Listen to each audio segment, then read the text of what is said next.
Mystery Theater presents...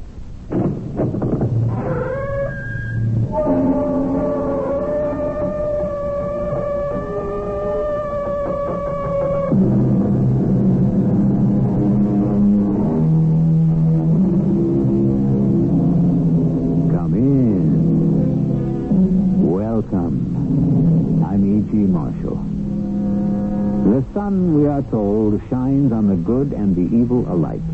And the rain falls on the unjust as well as the just. Rain and sun, water and light. Without them, nothing can grow in the garden of life. And so it all comes down to this. Since we may nurture the flowers of good or the blossoms of evil, which shall we choose to cultivate? I must say, you take this rather calmly. Shouldn't I? Well, you've just been informed that you've been reduced to poverty. That's merely a temporary condition. Oh, then you do have other assets. I have one other asset. And may I ask what that is? Certainly. It's you. Me? Yes, you. Between us, we shall conquer the world.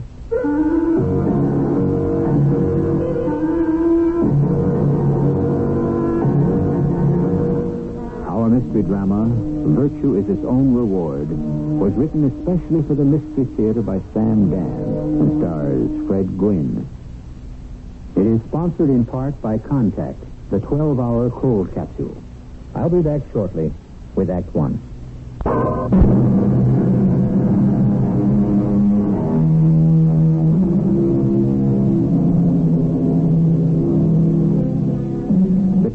For today's little sermon is provided by Mr. Robert Burton, who was a contemporary of Mr. William Shakespeare, and no mean phrase maker himself.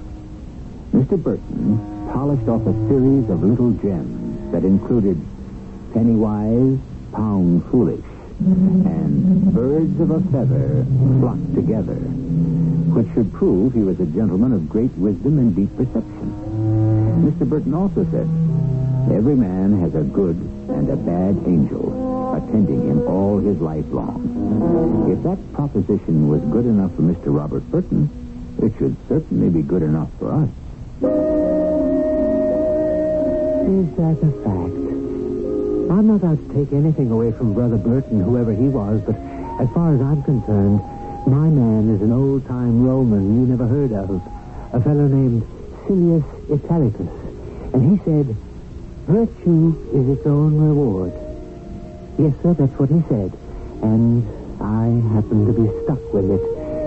Now, I suppose you will want to know who I am. Well, we'll get to that shortly. The fact is, you really can't appreciate me until you meet my client, Mr. Junius K. Barley. And where is he now? In his office and up to his old tricks again. Yes? Who? Ah, yes, Miss Minzer. Miss Minzer, after he's in here a couple of 3 minutes, ring my phone, will you? What for? What do you care what for? Just ring the phone. I don't pay you to ask questions, just to follow instructions. Now, send him in. Women. Ah, Mr. Lamb. Oh, see here, Mr. Junius K. Barley. Won't you have a chair? To what do I owe the honor of this visit? I have a bill here. Yes, that does look like a bill. It's for water. Do you question the accuracy of the bill, Mr. Lamb? Oh, I question the legitimacy. Why do I have to pay for water? Well, that should be obvious. You're using it. You can't send me a bill for using my own water. You are 100% correct. While I cannot send you a bill for using your own water, I am entitled to charge you for using mine. Yours? You happen to be drawing water from the Armagansett stream. Well, that's on my property, the property you sold me. True. But I didn't sell you the water rights. Well, this is the craziest thing I ever heard. If you consult the deed, and I happen to have a copy here before me, you will note where it says. Well, that print's so small I can hardly read it. It is, nevertheless, legible. It states clearly, seller holds in perpetuum all rights to the heretofore described Armagansett stream. You mean it actually says... Would you care to use this magnifying lens? There you are. See? Paragraph 3. For which purchaser shall pay $50 per month for use of water. Said fee to increase 8% each year. Well, this is an outrage. I didn't know that clause was in there. Surely your lawyer was aware of it. My good Mr. Lamb, we have an agreement, you and I. You're a crook. And never, under any circumstances or conditions, will I do business with you again. Excuse me. Yes, who? Oh, put him on. Do you mind, Mr. Lamb? It's an important long-distance call. Yes, Mr. Roulette. Yes, indeed. Yes, I'm proceeding as quickly as possible. Mm-hmm. There's one tiny obstacle, but we can clear that in short order. Yes. Oh, yes, I'll have good news for you very soon, Mr. Roulette. Mm-hmm. Goodbye. No, sir. Where were we? I was telling you that you were a thief, an unprincipled scoundrel, and that I shall never, under any circumstances, ever do business with you in the future. I'm sorry you feel that way. Would you mind putting that in writing? Putting what in writing? The fact that you do not intend to exercise your option. What option? Well, if you look at paragraph 4, you will see it says that you have an option to purchase the adjoining plot to the Armagansett property for the same low price that you paid for the first parcel. Well, why would I ever want to buy even so much as a square inch of ground from you at any price and any condition? Well, that, of course, is your prerogative. Once again, sir, good day. Then you release me from my obligation to sell you the adjoining plot, and thus permit me to place it on the open market. Well, you can do whatever you please. Knowing you, I'm sure it'll be something crooked. Then sign the statement. Oh, no. I sign nothing. Mr. Lamb, you cannot arbitrarily refuse to acknowledge my right to sell the property elsewhere. I'm acting in good faith. Just a minute. You have a buyer for that property. You are making an inference. Roulette. J. Babington Roulette. He was on the telephone just now. Was he? He's putting up hotels with gambling casinos. Is that a fact? The other half of the Armagansett parcel. What a perfect place for a resort hotel. Do you really think so? Just this once you may have outsmarted yourself. In what way? With that option clause. You thought it was all worthless acreage. I may have. Now you have to let me have it for $10,000. That's what it says. I insist on exercising that option. Oh? Are you sure? Absolutely. That land has to be worth at least $250,000 to Roulette.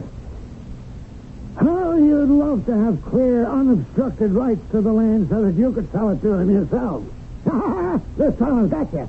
I'll make the fortune. Mr. Roulette will have to buy that land from me, and at my price. Am I to understand that you wish to exercise your option? Have the papers drawn up.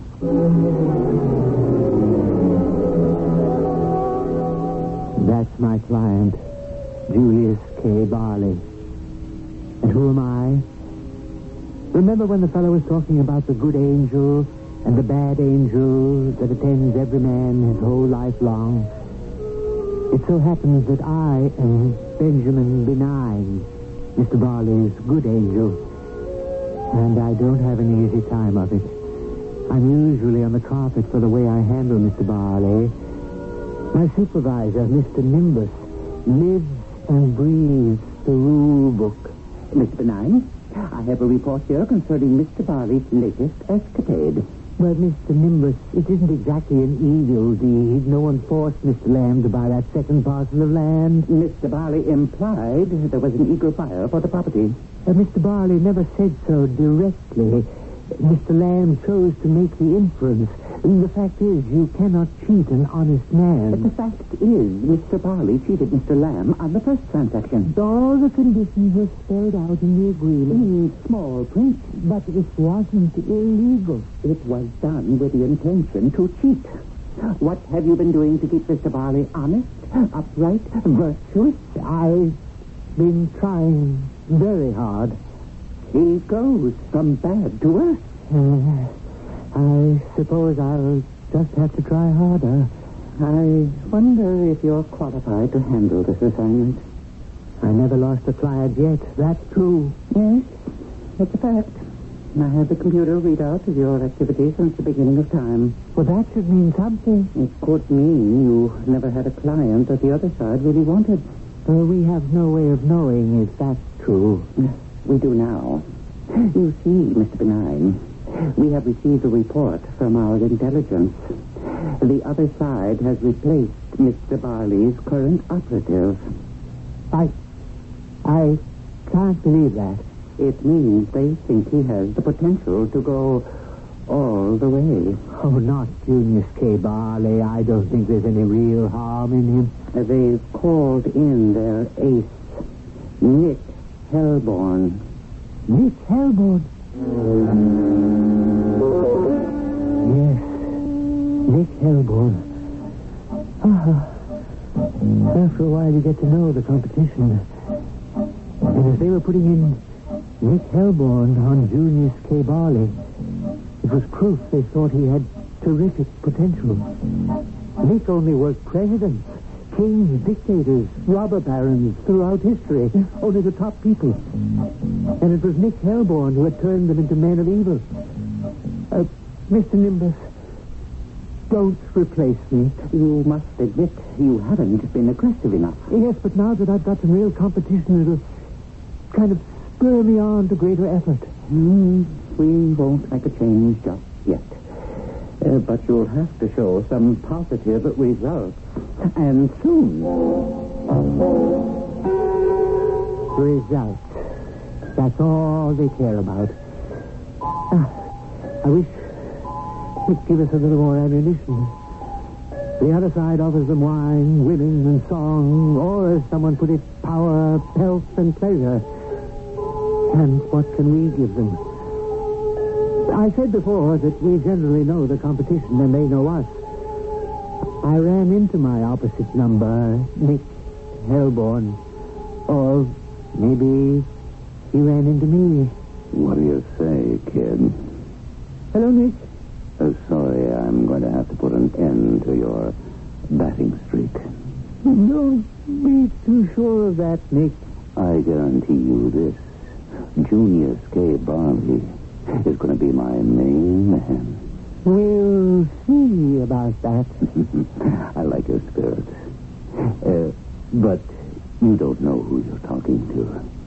I work the cream of the crop. I had a till of the Hun. I owned Machiavelli. Yes, I know all your credits. And Junius K. Barley is the exact kind of character. I say he isn't. Oh, I'm sorry, but all the signs are there. And he's got the appetite. He's ready, and I'm ready. You won't get him. That's what this game is all about, isn't it? To see who has the last word. The last word. What is the last word? We know it's a concept that puzzles many philosophers. For in truth, the last word is the word that has yet to be spoken. And in a world that has no beginning and seemingly no ending, who can identify which word was first and which will be last? Hopefully, we may make some progress in that direction in our second act.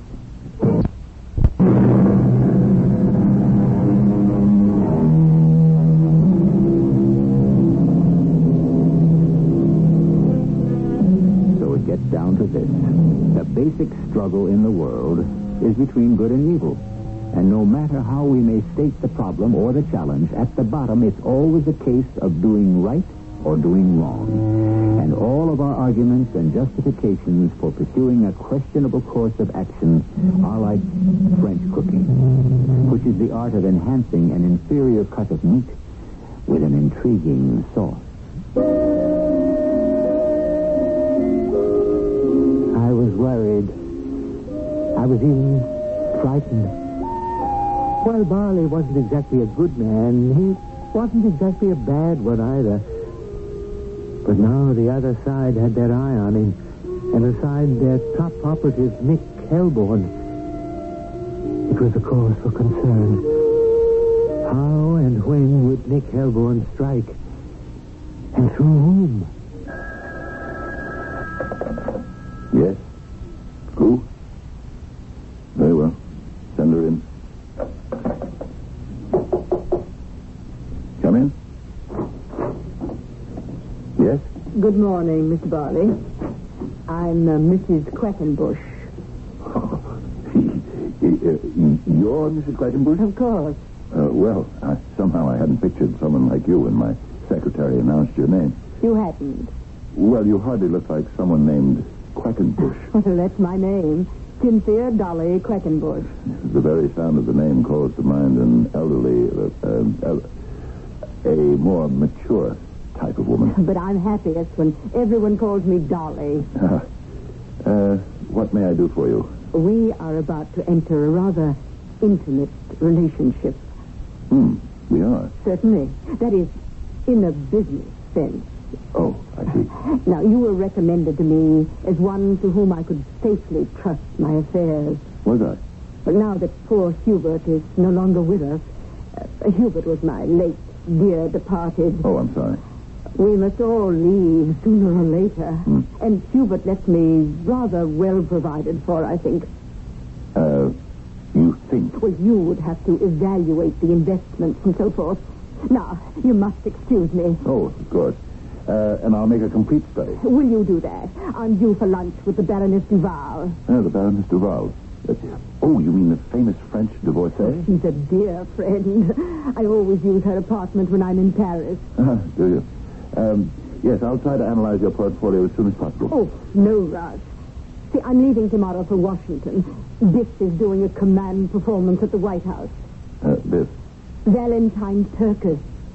Oh, you mean the great violinist? Well, Biff's a dear friend, and he always makes sure the gang's invited to come along. When do you think you'll be back in town? Oh, well, that's hard to say. See, now, tomorrow's Thursday, and we're all going to the Costa del Sol for the weekend. You mean the Costa del Sol in Spain? Yes, it's been discovered. And all sorts go now. But these are democratic times, so what can you do? Yes. Then you'll be back next week. Next week? Oh, that's an eternity away. When will you return? Eventually, my dear. Eventually.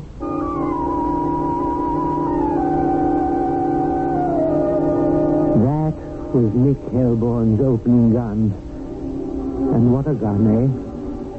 Dolly sparkled with delight and glowed with promise. And every word she said touched a nerve. She was raising the curtain on a new, fantastic world for Junius K. Barley. And what did I have to fight her with? Whom did I have to fight her with? Supper's almost ready, Junius. Yeah. Oh, I'm sorry I didn't get home till late. Oh, it's all right. Oh, I had such an exciting day at the school. Did you? I finally think I've been able to reach the Everett boy. Mm-hmm. Little Artie Everett, I do believe he'll be able to read any day now. Mm-hmm. Did you have an interesting day? Routine. Oh, poor Junius. Darling, what kind of life is it? You just handle pieces of paper. You forget many of those pieces of paper are money. And the object is to make each of them create more pieces of paper. Mm-hmm. If you can do it. You can do it. You can do it very well. Actually, what? Actually, there are those people who say you can do it too well. Now, look here, Ruth. Everything I've ever done is legitimate and above board. Oh, I'm sure of that. Business is a battle of wits. The idea is to get all you can from the other fellow, because he's out to get all he can from you. And if a fellow isn't as smart or as clever as you are... Or as ruthless? Yes, ruthless. That's part of it. But where can it lead? To success. Oh, is it any fun? Fun? It's only just dead pieces of paper. There's no warmth, no human touch. Oh, darling, I'll tell you what let's do tonight. Ruthie, I'm really tired. Why don't we go to the community house? What for? I could teach the girls swimming, and you could coach some boys basketball. Why don't we do that some other time? Well, everybody has to try to help out in this world. Yeah, sure. Later. Did you bring home the evening paper? I see it. Junius, please listen to me. I'm listening. Well, I feel that we were put here to... Sorry, I don't want to sound preachy, but there's so much to be done. And you know something? People like you and me, we have to do it. Are you listening? Yeah. Of course. Do you know why? Because we're lucky. We're fairly young, strong. You make good money. Maybe you think sometimes it's not enough, but what is enough? Will you look at this? The Baroness Duval. Who? Here's her picture. What am I doing in America? That's what she's saying to the reporter. I have come here to have lunch with a friend. And? And that's it. She flies here from Paris just to have lunch? Why not? She can afford it. Can she? Oh, I'm sure she has plenty of money. Oh, I'm sure her pocketbook can afford it, but can her conscience? Oh, what are you talking about? Well, to spend thousands of dollars on some trivial foolishness. Oh, well, maybe it's not so trivial or unimportant to her. Well, she could do so many better things with her money. You just said the magic word. Her. It's her money. And she can spend it any way she pleases. She has that right. She does? She stood there, just looking at him. It was an old argument, and she never got the better of it. But what other ammunition could I give her? Like I said, the opposition has all the big guns. Ruthie wasn't tall and willowy like Dolly, nor did she have long, lustrous black hair or gleaming red lips, nor was she full-bodied, and yet gracefully slender like Dolly. Dolly was definitely going to be my problem. Well, Mr. Benign, we have just become aware of Dolly. I know all about Dolly. And what are you doing about her? There's only one thing I can do within the restrictions placed upon us. Yes? I can only strengthen Mrs. Ruth Varley. Strengthen? I can only make her as attractive as possible. No paint and powder in this or any other world could hope to make Ruthie Varley as attractive as Dolly. We can only hope for the best. I think I'd better call in your replacement. Why? Perhaps he could try some other tactic. Such as? Well, Mr. Nimbus, you know as well as I do that there simply isn't any other tactic. All we're allowed is the one tactic, the single method. And if it doesn't work, we're finished. We lose another one. Oh, I prayed we would be able to keep Julius K. Barley. Oh, I'll admit I was being selfish. I was thinking of my own record. But it was more for his sake than mine. It wouldn't have been all so bad if I didn't keep running into Nick Hellborn. Kid, I'm disappointed. About what? Oh, I expected more of a tussle, if you know what I mean. It's all too easy. You think so? You don't have Junius K. Barley yet. I've got him all wrapped in a package and tied with a bow. I could remind you not to count your chickens. You could. I could also tell you that you can't sell the skin of a bear that's still in the woods. And you know what I can tell you, kiddo? Anytime a guy starts spouting proverbs, it's a sign he's whistling in the graveyard. Oh, by the way, don't forget to tune in the TV tonight, TV? What TV? Then I remembered the concert, the command performance, and she would be there. Dolly would be there. And, of course, Junius would be watching on his TV. I could see from the way the camera was pointing that just past the soloist, you could most of the time see this absolutely fantastic-looking woman. And I could picture Junius staring at her.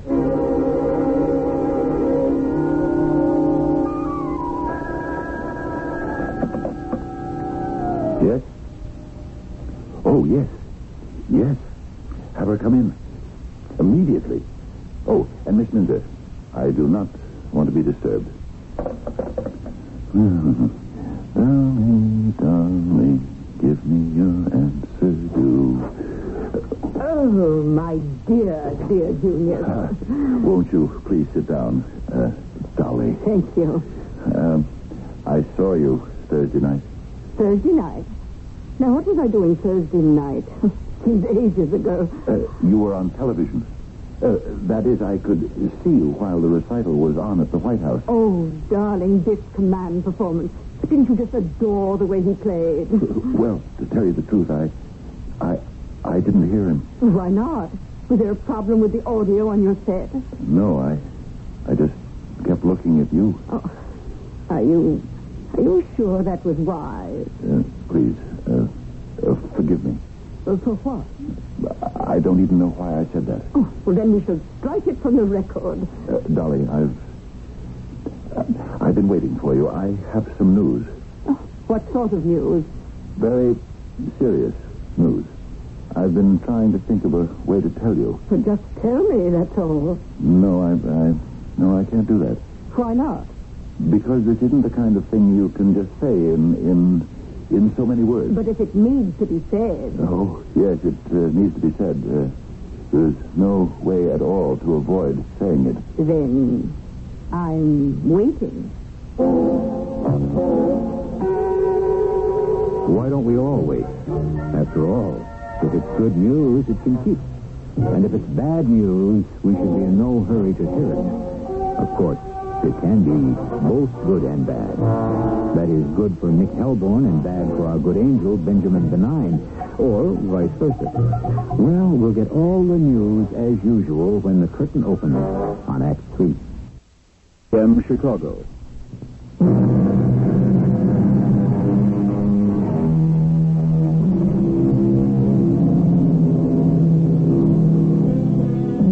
Beauty, it is said, is its own reason for being, which means that beauty is entitled to special consideration.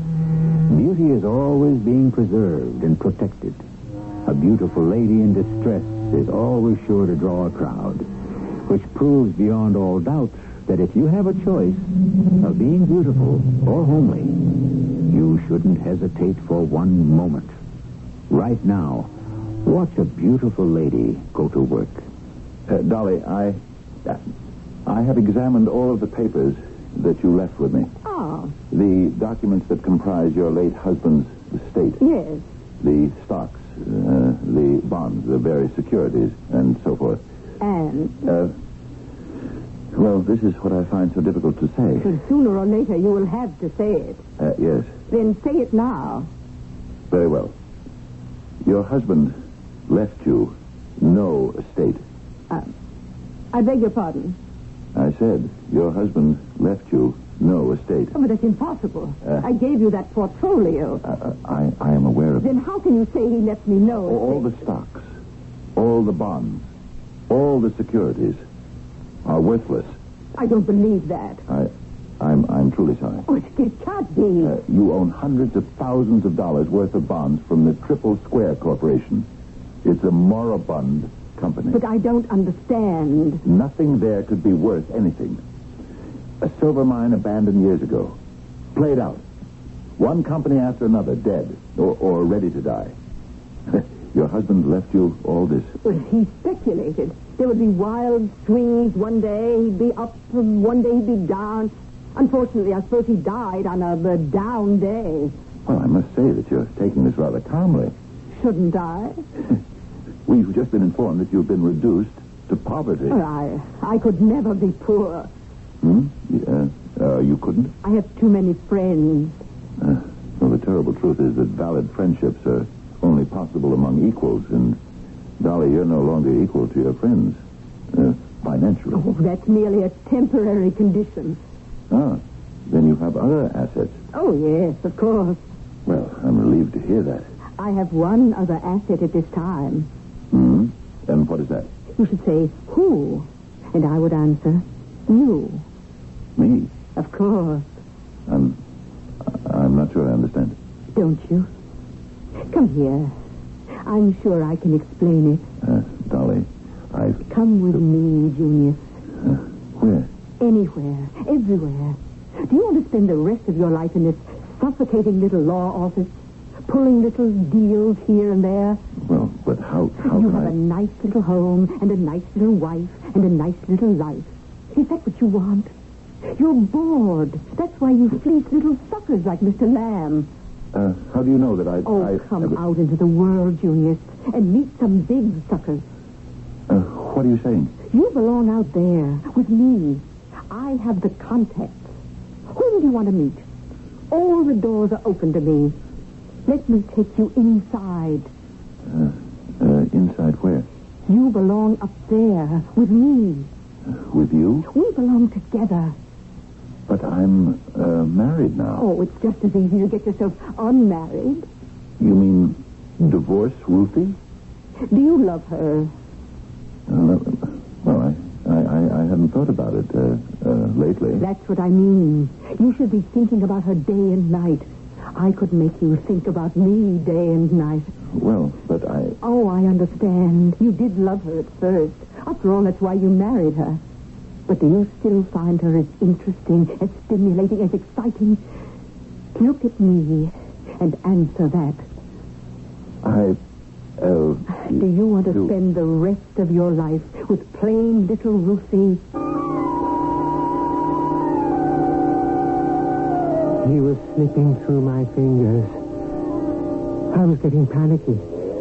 I had never lost a client before, but this one was going. Just about gone. They wanted Junius K. Barley. They wanted him so badly they were pulling out all the stops. I'd never felt so much pressure in all my career. And, of course, Nick kept rubbing it in constantly. Well, here we are, kiddo, in the bottom of the ninth. You got 2 strikes on you, 2 out, and you're down by 12 runs. What do you do now? This thing is far from over. I'll save him somehow. Say, do you want me to put in a good word for you? What are you talking about? Well, you've got good style.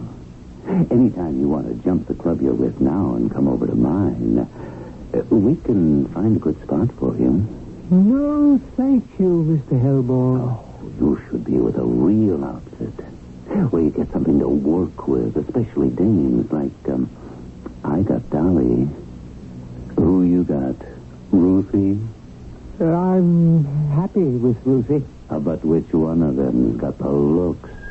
And which is just the plain Jane? Beauty is in the eye of the beholder. Oh, there you go with the proverbs again. A sure sign you're about to press the panic button. But far worse than Nick Hellborn was my own supervisor, Mr. Nimbus.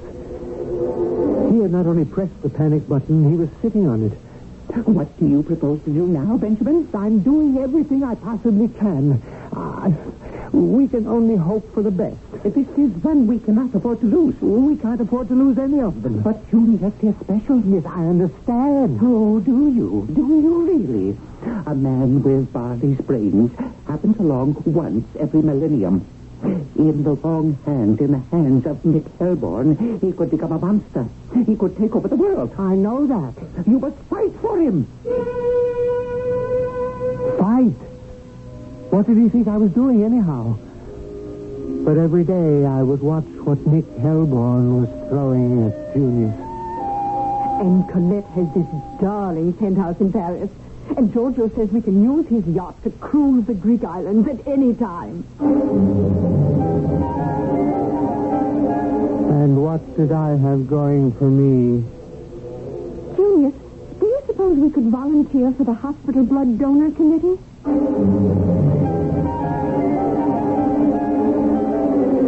There's no question that Nick had Dolly casting her spell.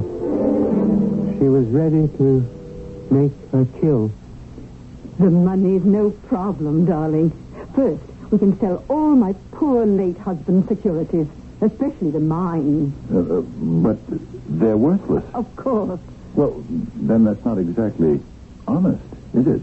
No, not exactly. I've never done anything before, Dolly, that was out and out dishonest. So why not? You flirt with the idea constantly, don't you? Well, You come close. Oh, so very close. And then you back away. Why? Why? You delight in toying with the concept. You want to. You want to so badly. Why don't you? You want to be rich. Really rich. It can happen. You can sell anybody anything. Worthless mine? You've already sold worthless land. I made no claims for it. Oh, I may have allowed people's imaginations to run unchecked, but I never lied. Let the record show that.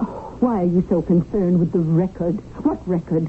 How do you know there actually is a record, or that somebody is watching, or even cares? You want me. You know you want me. And you want wealth and power, and you can have it all. Dolly, It's all yours. Take it. Take it. He was all softened up for a kill. Sooner or later, he would have to talk to Ruthie and tell her. For days, I'd been watching him, trying to nerve himself for the ordeal. He was going to leave her. That much he had practically decided. But first there would have to be a scene, and he didn't like scenes. Of course, there was no way I could talk to him. There was no way I could talk to Ruthie either. But there was one idea I might be able to get across to her. Just one little thing she should say to him. It might tip the balance. You're home early. Yes, Ruthie, I wanted to talk to you. I know. Well, what do you know? I guess I know everything. Well, what does that mean? Well, it means you want to leave me. Why do you say that? It's true, isn't it? Who told you? You told me. Now, wait a minute.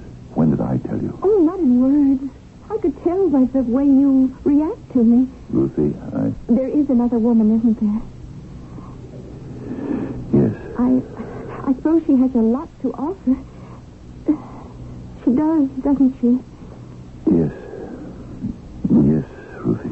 She's very beautiful, isn't she? Oh, yes. And very rich. Well, she knows how to become rich. And so do you. That's true. From now on, you just won't shear the lambs anymore. You'll go on to the wolves. You could say that. There won't be any stopping you.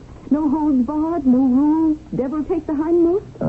I'm sorry, but there are things I want, Lucy. There are things I have to have. And you will, Genius. You'll have them all. She can give you everything. Except one thing. I'm the only one who can give you that. What? What do you mean? I mean, a night's sleep. What are you talking about? I could always sleep at night. Of course. What did you have on your mind or on your conscience? Oh, you may have pulled a sharp little deal here and there, but who did you ever hurt? Who did you ever destroy? Oh, I've seen your new lady. She's beautiful. Unbelievably beautiful. You're being very generous. How many other men will want her, too? Men as handsome as you. Handsomer. You'll be getting older. That'll keep you awake. At least with a plain wife, you don't have those worries. No, Lucy, I wouldn't say you were plain. I said you were going after the wolves. But you'll be a wolf, too. They'll also be out to get you. You'll need friends, associates. But will you be able to trust them? That'll help keep you awake. Lucy. Now that I think of it, you might just as well go off with it. What are you saying? What can I offer you? Only one small thing. A good night's sleep. She said it. Somehow I'd gotten through to her, and she said it. He stood there and laughed. Ruthie, can you forget what I said and forgive me? I'll forgive you, but I'll never forget it. And that's the way it ended. I preserved my record. Mr. Nimbus no longer nibbles on his fingernails when he thinks of Junius K. Barley. And even old Nick Helborn had a compliment for me. Well, kid, you did a great job. But tomorrow's another day. And so it is. As they used to say, another day, another dollar. But that was way back when $1 a day was a handsome wage indeed. But while tomorrow will always be another day, yet in some ways, it will be the same day as today. In one way or another, it will present us with the same problems, the same challenges, the same opportunities.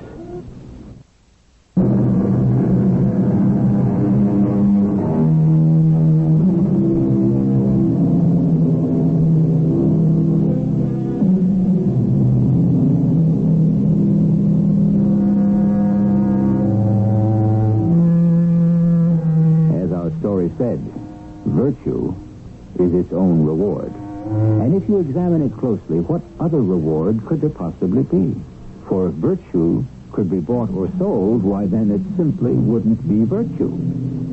And the very next time some still small voice within you urges you to follow a virtuous course, remember it's the voice of Mr. Benjamin Benign or one of his colleagues. They need all the help they can get. And so do you. Our cast included Fred Gwynn, Bob Dryden, Ray Owens, and Bryna Rayburn.